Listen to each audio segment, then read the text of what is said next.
What's up, guys? BARRYGAMING here, back with some more Infinite Magicraid. And today, because we're still on Lord Eric's account, it kind of got my brain thinking. It's time to start figuring out how some of these mechanics work in the game. And one of them that immediately jumped out to me is PvE combat and the feebleness effect. Whether these can stack, because as you guys know, one of the best boss heroes allies to have on your team is a Katherine, because of her Vanguard ability giving Feebleness II increases damage received by 40%. The first big question I have in this game is, does Feebleness stack? And if it does, how high can it stack? So what we're gonna do is we're gonna jump into his guild boss fights. He's already done his 3 attempts today. He did say we have permission to buy additional attempts. So here's what we're gonna want to build here. Damage dealers, we're gonna do something like this. I think this is a solid one. Running space against guild boss is actually a really good strategy. I didn't even think about it because you're lowering the turn timer on the enemy, which gives your heroes more time to attack, plus you're increasing the turn timer of your team as well. And then we're gonna be running some single target damage dealers here. Melee I think is gonna be good. We'll see, because right now he's doing some crazy damage. Let's just jump in, because this one's not really to see if we're doing like crazy high damage numbers. It's more or less to see if this feebleness effect can stack. So we're gonna do this battle a little unoptimally here. Let me undo this. Let's get this first layer on, and as you guys will see, once you have that on, 2 turns left increases damage received by 40%. Now we're gonna be going ahead and taking a look at this, the hidden ability. We hit him with that. I believe, yeah, it doesn't stack at all. The one difference this does include, though, is the fact that our Katherine down here, I mean, her counterattack ability is kind of cool. Damage reduction is kind of cool if you need it. But in reality, her whole point is feebleness.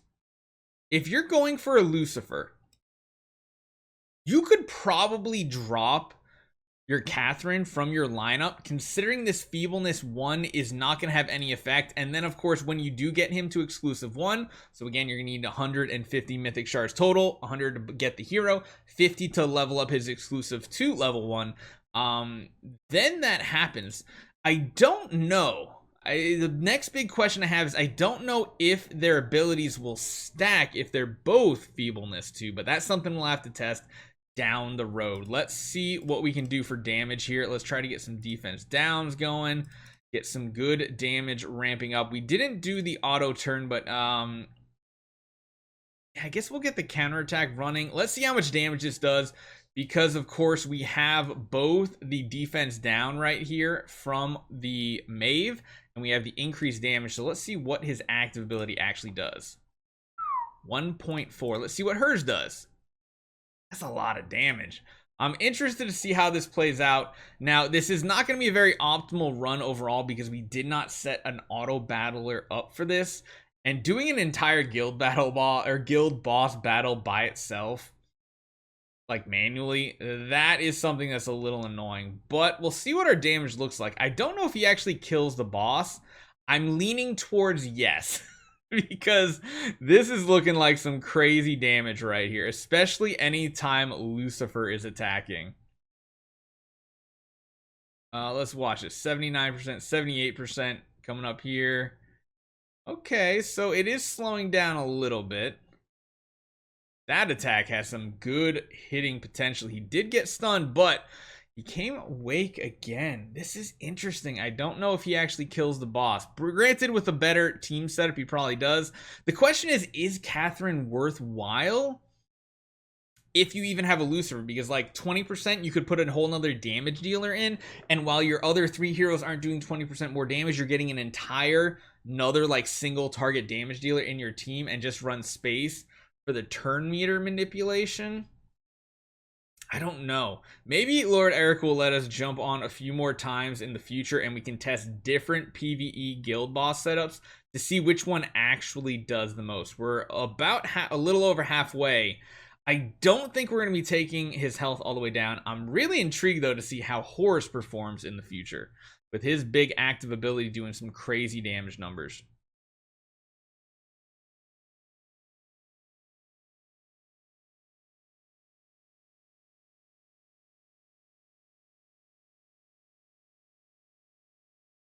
getting close, down to 44%. I just don't think we have enough damage here at all. Yeah, because even like their big active abilities are only taking about 1% away. Ultimately, having a complete fire team with HP burn would be the best way to run this, I feel like, with the good synergies. Keeping a constant 5 stack of that HP burn would be amazing, because as you guys know here, you can take a look at this, it stacks up to 5 layers. So if you're getting too many, more than 5, you really have to alternate your heroes to keep a constant 5 stack up if you are running a burn team. If you have like a bunch of heroes just blowing their load and getting tons of stacks up immediately, it's going to cap at 5, so you're losing out on some damage there. And we're about to die here. We're about to go down. Well, got him down to like 20%, I think is what it'll look like at the end here. Yep, 20%. So that's not too bad. This is a crazy amount of damage, though. 87 million. Actually, what was his previous total here? Let me take a look. Let me do a calculation. 87. So 362 subtract 87 equals 275. Divide that by 3. So he's been doing about 91. This is the better lineup that he's been running so far. The 3 damage dealers, adding the Megan in, dropping out the Katherine. I wonder, though, if it would be better. Wonder if it would be better dropping the Katherine at this point. Maybe we'll do that test too to see if it's worthwhile. I need to take a look at his Megan first to see if he geared it for hit effect. Hit effect 30%, so not like great. So here's what we're gonna do. We're gonna buy the one more attempt in here. I know they're expensive, but he gave me permission, so we're gonna do it. And we're gonna test out what happens if we drop her out and we throw the Megan back in. I'm gonna save this one here just so we can manipulate this. We're gonna make this the preferred, this the banned ability. We don't want to do charge spear at all. Again, preferred, secondary, that one there. Melia, we want to do preferred, secondary there as well. Space, what do these actually do here? I think bosses can't be affected by turn meter. We'll just let her kind of do her thing, though. And then Lucifer, yeah, Lucifer should be fine. Of course, we want preferred, and then we have secondary, and then last choice down here. It doesn't really matter, but let's save that. So this is going to be a boss setup. No. We'll go boss no cat. They're gonna just change that, get that saved.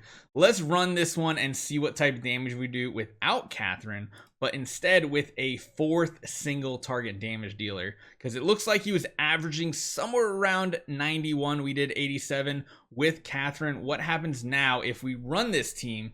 Same setup. Hopefully we get lower than 20% at this point. The downside is I think the feebleness will not be up nearly as much with this, especially in these scenarios where he got stunned and now it takes a little bit for him to get that first feebleness 1 up. And then we'll have to see how long it stays on him as well. The feebleness still up, that's good. That was his basic he used. It's gone now, but I think he can now use it again. No, it looks like that was his basic attack. There it goes. It came back. Interesting. I don't know. It might be better. We'll have to see. We really need to tweak this team potentially for even more damage. We could just see, because it looks like the boss, you can't be slowed either. So really, the turn meter up is the only benefit she is providing. And if that's the case, I would assume Luna would be a better option, because she can do turn meter and she can also increase attack by like 40%. Oh, I wish we had yet another attack today, but we'll try it here a little bit later, because we don't need the support portion of Katherine. That's kind of useless. We just need her to keep feebleness 2 up. But if we have feebleness 1 with a Lucifer kind of staying active, could be worthwhile. Is like you can see, like we're just maxed HP. It's just not gonna change. Not gonna change at all. This one does feel like less damage though. It definitely feels like less damage. I guess the difference of 20% damage from a buff like that's huge. Now, once you do get Lucifer up to getting that Feebleness II, then it might be something where you don't care about Katherine in your setup anymore, unless for some reason both those 40% stack since they are the same debuff, but I doubt it. It is close, but this definitely feels like it's going to be less. We still have 2 more boss turns to go. There's still potential we could break the record, but I'm feeling like it's a no. Again, very, very close. Last round of attacks right here.